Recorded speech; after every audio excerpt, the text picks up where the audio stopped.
주님과 같은 분은 없습니다. 오늘의 말씀은 출애굽기 15장 1절에서 21절입니다. 말씀 살펴보기. 그때 모세와 이스라엘 백성들은 이 노래를 여호와께 불렀습니다. 내가 여호와께 노래할 것입니다. 이는 주께서 크게 높임을 받으셨기 때문입니다. 말과 말 탄 자들을 모두 바닷속에 던지셨습니다. 여호와께서는 내 힘이시며 내 노래이시며 내 구원이 되셨습니다. 주께서는 내 하나님이시니 내가 주를 찬양할 것입니다. 주께서는 내 아버지의 하나님이시니 내가 주를 높일 것입니다. 여호와께서는 용사이시니 여호와가 주의 이름입니다. 주께서는 바로의 전차와 그의 군대를 바닷속에 던지시니 바로의 가장 뛰어난 지휘관들이 홍해 속에 잠겼습니다. 깊은 물이 그들을 덮으니 그들이 돌처럼 깊은 곳에 가라앉아 버렸습니다. 여호와여, 주의 오른손은 능력으로 위엄이 있습니다. 여호와여, 주의 오른손이 적들을 부수셨습니다. 주의 큰 위엄으로 주를 대적한 자들을 깨뜨리시고 주의 진노를 발하시니 그 진노가 그들을 지푸라기처럼 태워버렸습니다. 주의 콧김에 물이 쌓이더니 파도치던 물이 벽처럼 꼿꼿이 섰습니다. 깊은 물이 바다 한가운데 얼어붙었습니다. 원수가 말하기를 내가 그들을 따라잡아 전리품을 나눌 것이다. 내 욕망이 그들로 인해 채움을 받을 것이다.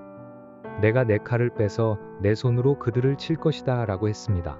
그러나 주께서 바람을 불게 하시니 바다가 그들을 덮었고 그들은 납처럼 거센 물결 속으로 가라앉았습니다. 여호와여, 신들 중에 주와 같은 분이 어디 있습니까? 누가 주처럼 거룩하시며 영광스러우시며 찬양을 받을 만한 위엄이 있으시며 놀라운 일을 행하실 수 있겠습니까? 주께서 주의 오른손을 뻗으시니 땅이 그들을 삼켜버렸습니다. 주께서는 그 긍휼로 주께서 구속하신 백성들을 이끄시고 주의 힘으로 그들을 주의 거룩한 처소로 이끄십니다. 열방들이 듣고 떨며 블레셋에 사는 사람들이 두려움에 사로잡힙니다. 에돔의 족장들이 놀라고 모압의 용사들이 떨림에 사로잡히고 가나안 백성들의 마음이 녹았습니다. 두려움과 공포가 그들에게 닥칠 것이니 주의 팔의 힘으로 인해 그들이 돌처럼 굳어집니다. 여호와여, 주의 백성들이 지나갈 때까지, 주께서 속량하신 백성들이 지나갈 때까지 그럴 것입니다. 주께서는 그들을 데려다가 주께서 소유하신 산에 심으실 것입니다. 여호와여, 그곳은 주께서 거처로 삼으신 곳이며 여호와여, 그곳은 주의 손으로 세우신 성소입니다. 여호와께서 영원토록 통치하실 것입니다. 바로의 말과 전차와 마병들이 바닷속으로 들어갔을 때 여호와께서 그 위로 바닷물을 정과 같이 덮으셨습니다. 그러나 이스라엘 백성들은 마른 땅 위로 바다를 가로질러 건넜습니다. 그때 아론의 누나인 여예언자 미리암이 손에 탬버린을 들었습니다. 그러자 모든 여인들이 미리암을 따라 탬버린을 들고 춤을 추었습니다.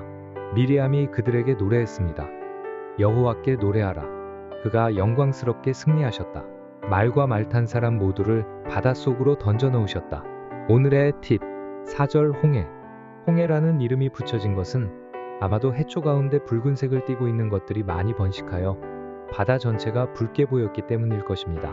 물이 얕아 건널 수 있는 갈대밭이 아니라 해초가 무성한 깊은 바다입니다. 6절 12절 주의 오른손. 구약에서는 힘을 비유적으로 오른손이라고 표현합니다. 즉, 주의 오른손이라는 표현은 여호와 하나님께서 가지신 힘을 말한 것입니다. 말씀 이해하기. 이스라엘 백성은 홍해 바다를 가르시고 마른 땅으로 바다를 건너게 하셨을 뿐만 아니라 눈앞에서 이집트 군대를 전멸시킨 하나님의 영광과 능력을 보며 찬양할 수밖에 없었습니다. 여호와 하나님께서 그들의 힘이고 노래이며 구원이 되셨기 때문입니다. 당시 가장 강대했던 이집트의 군대는 강력한 군사력을 가졌을 뿐만 아니라 최고 신의 아들이라 여겨졌던 바로 왕까지 자신들과 함께하고 있었기에 당연히 이스라엘 백성을 이길 수 있을 것으로 생각했습니다. 하지만 그 어떤 힘과 권세도 하나님의 능력에 비견될 수 없었습니다. 하나님은 바로와 그의 군대를 바닷속에 던지시고 홍해에 잠기게 하셨습니다. 물속에 가라앉게 하셨고 부수셨습니다. 그리고 깨뜨리시고 태워버리셨습니다. 땅이 그들을 삼켜버렸습니다. 신들 중에 주와 같은 분이 없고 거룩하시며 영광스러우시며 찬양을 받을 만한 위엄이 있으시며 놀라운 일을 행하실 수 있는 분은 오직 하나님밖에 없습니다. 그런데 그 하나님께서 그의 백성을 긍휼로 이끄셨고 자신의 힘으로 그들을 주의 거룩한 처소로 이끄셨습니다. 그리고 영원토록 통치하실 것입니다. 그렇기에 하나님의 백성은 그를 찬양할 수밖에 없습니다. 반대로 그의 진노를 받을 블레셋, 에돔, 모압, 가나안의 사람들은 두려움에 사로잡힐 수밖에 없습니다. 출애굽기의 원독자들은 가나안 땅 정복을 눈앞에 두고 있는 이스라엘 백성입니다. 현실적으로 볼 때 가나안의 성읍들은 견고하고 심이 크며 아낙 자손의 거인들이 지키고 있습니다. 전쟁 연습 한번 해본 적이 없는 이스라엘 백성이 그들을 이긴다는 것은 불가능해 보였습니다. 하지만 하나님은 모세를 통해 전쟁은 하나님이 하실 것임을 말씀하십니다. 그러므로 오히려 두려움에 사로잡힐 자들은 이스라엘 백성이 아니라 그들이 정복해야 할 족속들입니다. 그렇기에 출애굽 과정에서 바다를 건넌 후 하나님께 찬양을 드렸던 것처럼 하나님의 백성은 어느 때든지 오직 하나님을 기뻐하고 높여야 합니다.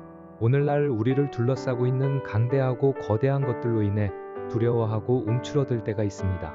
하지만 그럴 필요가 없습니다. 주와 같은 신이 없기 때문입니다. 놀라운 일을 행하실 수 있는 분은 오직 우리 하나님 한 분밖에 없습니다. 그러므로 우리 모두는 우리를 긍휼과 강한 권세로 이끄시는 하나님만을 신뢰하며 그분을 찬양하는 삶을 계속해서 살아야 합니다. 말씀 따라 살아가기. 나를 불안하게 하고 두렵게 만드는 것은 무엇이 있는지 살펴보고 그것을 주님 앞에 내려놓으세요.